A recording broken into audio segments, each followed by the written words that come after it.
सन 1936 में भारतीय राष्ट्रीय कांग्रेस द्वारा संविधान सभा के गठन की मांग कहाँ पर हुए अधिवेशन में रखी गई? दोस्तों, यह रखी गई थी फेज 4। सन 1936 में भारतीय राष्ट्रीय कांग्रेस द्वारा संविधान सभा के गठन की मांग फेज 4 पर हुए अधिवेशन में रखी गई। कैबिनेट मिशन योजना के अनुसार संविधान सभा में कुल कितने सदस्य होने थे? दोस्तों, 389। प्रस्तावित संविधान सभा में 389 सदस्य होने थे, जिनमें से 292 सदस्य भारतीय प्रांतों से, 4 मुख्य आयुक्तों के राज्यों से तथा 93 देशी रियासतों से चुने जाने थे। यह एक उपयुक्त एवं लोकतांत्रिक व्यवस्था थी, जो कि प्रमाण पर आधारित नहीं थी। प्रस्तावित मूल संविधान में कुल सदस्यों का विभाजन किस प्रकार निश्चित हुआ था?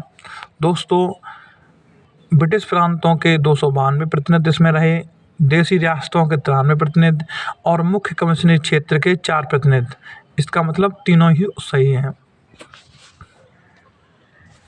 संविधान सभा के विभिन्न प्रांतों के लिए 292 सदस्यों का निर्वाचन होना था। इनमें से कांग्रेस के कितने प्रतिनिधि निर्वाचित होकर आए? 208। संविधान सभा के विभिन्न प्रांतों के लिए 292 सदस्यों का निर्वाचन होना था। इनमें से कांग्रेस के केवल 208 प्रतिनिधि निर्वाचित होकर आए थे।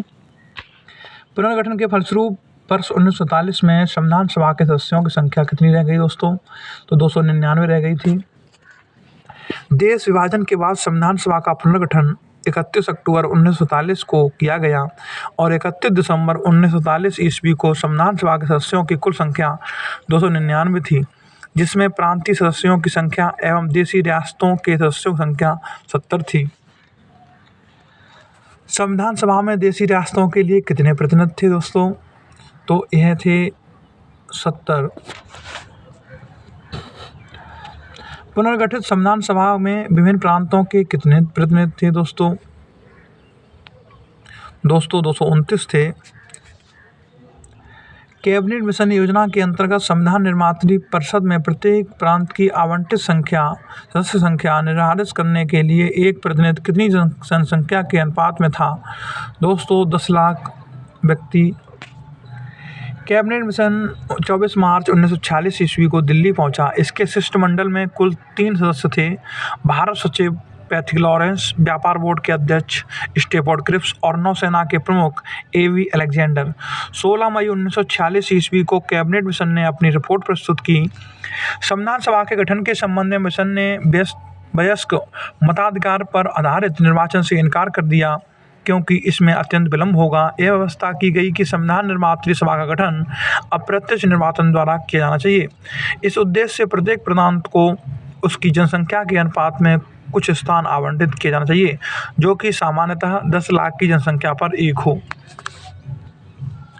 संविधान सभा के सदस्यों को निम्न में से किसने प्रत्यक्ष रूप से निर्वाचित किया? तो दोस्तों, प्रांतों की विधानसभा ने।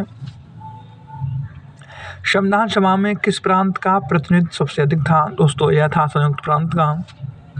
संयुक्त प्रांत यूनाइटेड प्रोविंस ब्रिटिशकालीन भारत में तथा भारत के स्वतंत्र होने के बाद तक एक प्रमुख प्रांत था। यह 1 अप्रैल 1937 को अस्तित्व में आया, जब तत्कालीन अंग्रेजों ने यूनाइटेड प्रोविंसेस को छोटा किया। इसके अंतर्गत लगभग वही भूभाग आता था जो वर्तमान में उत्तर प्रदेश और उत्तराखंड को मिलाकर बनता है। जय हिंद, जय भारत। अगर वीडियो अच्छी लगी हो तो लाइक करना ना भूलें। फिर मिलेंगे एक नई वीडियो के साथ।